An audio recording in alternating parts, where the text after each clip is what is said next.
Very very good morning students. आज हम English में शुरू करने जा रहे हैं सिनोनियम्स। और सिनोनियम्स को हिंदी में पर्यायवाची शब्द कहा जाता है और हिंदी में हम इनको समानार्थी शब्द भी कह सकते हैं, मतलब जिसका जो अर्थ समान हो, एक जैसे अर्थ वाले शब्द भी कह सकते हैं। तो देखिए, इसमें कुछ एग्जाम्पल्स दिए हुए हैं और इन एग्जाम्पल्स के थ्रू हम इनको समझने की कोशिश करेंगे और फिर इनको लर्न करने की कोशिश करेंगे। सिनोनिम्स आने वाले समय में आपके लिए बड़े ही उपयोगी साबित हो सकते हैं और इंग्लिश को समझने में, इंग्लिश की समझ रखने में ये बहुत ही महत्वपूर्ण होते हैं। जैसे कि आप जानते हैं कि लैंग्वेज का ज्ञान होना बड़ा ज़रूरी है। लैंग्वेज को सीखने से पहले आप हिंदी में कई बार पर्यायवाची याद कर चुके होंगे, समानार्थी शब्द याद कर चुके होंगे, लेकिन इंग्लिश में कई बार हम पीछे रह जाते हैं, जिसके कारण हमें इंग्लिश समझ में नहीं आती सही से। और इंग्लिश हमें एक दिन ऐसा आता है कि बहुत ही मुश्किल सब्जेक्ट लगने लगता है। तो अभी फ़िलहाल के लिए हम ये कर सकते हैं कि इन अपनी इंग्लिश को मजबूत बनाने के लिए, इंग्लिश को अच्छा बनाने के लिए इन शब्दों का हमें आना बड़ा ज़रूरी है और ये आने वाले टाइम में हमारे लिए बहुत ही ज़्यादा उपयोगी साबित हो सकते हैं। तो इसी क्रम में सिनोनियम्स को अगर मैं एक लाइन में आपको बताना चाहूँ तो सिनोनियम क्या होता है, तो सिनोनियम होता है कि ऐसे शब्द जो कि समान अर्थी होते हैं या समान अर्थ वाले होते हैं, जो कि एक जैसा अर्थ वाले शब्दों को हम सिनोनियम्स कहते हैं। मतलब a word which has the similar meaning, एक ऐसा शब्द जिसका जो अर्थ होता है वो एक जैसा होता है, तो उसको हम सिनोनियम्स बोलते हैं। तो अभी देखिए, इसी क्रम में हम आगे पढ़ने जा रहे हैं न्यू। जैसे एक शब्द है न्यू, न्यू का हिंदी मीनिंग होता है नया या आधुनिक। तो न्यू या आधुनिक को हम सिनोनियम में क्या कहेंगे, मॉडर्न। क्या बोल सकते हैं इसको, मॉडर्न बोल सकते हैं। इसी तरह से नॉइजी, नॉइजी का मतलब होता है कोलाहल भरा। जैसे आपने नॉइज शब्द कई बार सुना होगा। नॉइज का मतलब होता है एक ऐसा कोलाहल भरा हुआ, मतलब जिसमें आवाज़ होती है, जिसमें बहुत ज़्यादा आवाज़ होती है, उसको हम नॉइजी कहते हैं। तो इसी तरह से उसका जो सेम मीनिंग हो जाएगा, सिनोनियम हो जाएगा, वो हो जाएगा राउडी। राउडी का मतलब होता है जिसका जो शोर युक्त होता है। इसी तरह से एक जो अगला शब्द है वो है ओल्ड। ओल्ड का मतलब होता है पुराना या प्राचीन। तो पुराना या प्राचीन का जो दूसरा मीनिंग बैठेगा, जो दूसरा मीनिंग निकलेगा, वो क्या निकलेगा, एंशियंट। क्या निकलेगा इसका मीनिंग, एंशियंट। एंशियंट मीन्स भी पुराना होता है। पोलाइट, पोलाइट का मतलब होता है नम्र या विनम्र। जो लोग नम्र होते हैं या विनम्र होते हैं उनको पोलाइट बोलते हैं। तो इसका जो हिंदी मीनिंग, जो दूसरा जो इसका सिनोनियम होगा वो हो जाएगा कॉर्टियस। कॉर्सियस इसका मीनिंग हो जाएगा। नेक्स्ट है पुअर। पुअर मीन्स आप जानते हैं गरीब होता है, और इसका जो सिनोनियम हो जाएगा वो हो जाएगा डेस्टिट्यूट। तो डेस्टिट्यूट इसका मीनिंग हो जाएगा सिनोनियम, और डेस्टिट्यूट का मतलब भी गरीब होता है। क्विक, क्विक मीन्स होता है तेज।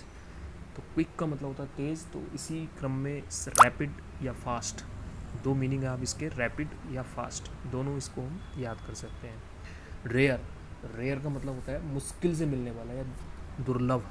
एक ऐसी चीज़ जो बड़ी मुश्किल से मिलती है उसको हम रेयर बोलते हैं। तो इसका जो सिनोनियम होगा वो होगा स्कैर्स। स्कैर्स का मतलब भी मुश्किल से मिलना होता है। रेडी, रेडी का मीन्स होता है तैयार।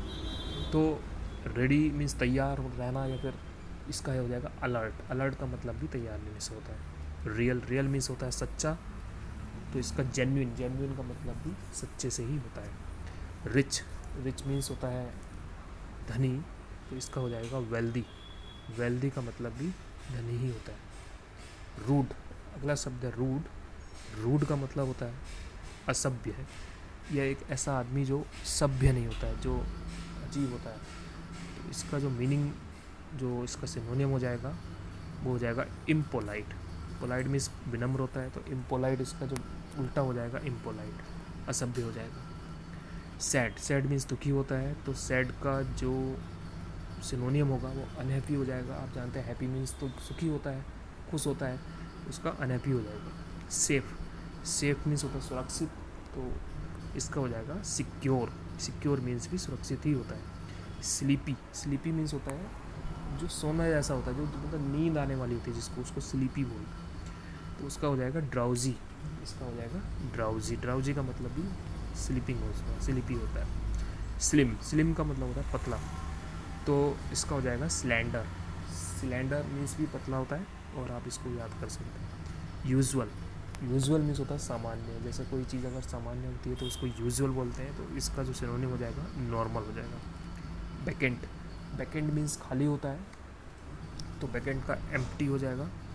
वीक, वीक मीन्स कमज़ोर होता है, तो इसका सिनोनियम भी फीबल हो जाएगा। वेल नोन मीन्स होता है प्रसिद्ध, तो वेल नोन का जो सिनोनियम हो जाएगा वो फेमस हो जाएगा। तो इस तरह से करके आप इनको याद कर सकते हैं। इनको आपको क्या करना होगा, आप सिनोनियम्स को लिखेंगे और सिनोनियम अपनी कॉपी में, और सिनोनियम्स का जो हिंदी मीनिंग लिखेंगे वो लिखेंगे समानार्थी शब्द या पर्यायवाची शब्द या एक समान अर्थ वाले शब्द। इनको बड़े अच्छे से आप अपनी कॉपी में लिखेंगे, और फिर उसके बाद ये पूरी जो लिस्ट आपके सामने दी हुई है इसको भी आप अपनी कॉपी में लिखेंगे। लिखने के बाद आप इसको लर्न करेंगे अच्छे से, और चाहे रोज़ आपको एक दिन में 5 ही याद क्यों ना हो, आप ज़्यादा याद करने की कोशिश नहीं करेंगे, जितना आपसे होता है उतना ही करना। हो सकता है कि आपको शुरू के दिन 5 ही याद हो, शुरू तो 5 ही याद कर लो। 5 अगर आप याद कर लेते हैं तो अच्छी बात है, लेकिन आप रेगुलर अगर ये सब इसकी प्रैक्टिस करेंगे तो आपको एक टाइम ऐसा भी आएगा कि आप 10-10, 20-20 एक साथ याद कर पाएंगे। लेकिन शुरुआत हम कम शब्दों से ही करेंगे, और जिससे धीरे धीरे करके हमारे माइंड में भी वो चीज़ जानी चाहिए, हमें समझ में आना चाहिए। तो ठीक है, उम्मीद है कि आपको ये सब समझ में आया होगा। फिर भी अगर सिनोनियम से रिलेटेड आपको कुछ नहीं आता है, कुछ समझ में नहीं आया है, आप सब थैंक यू।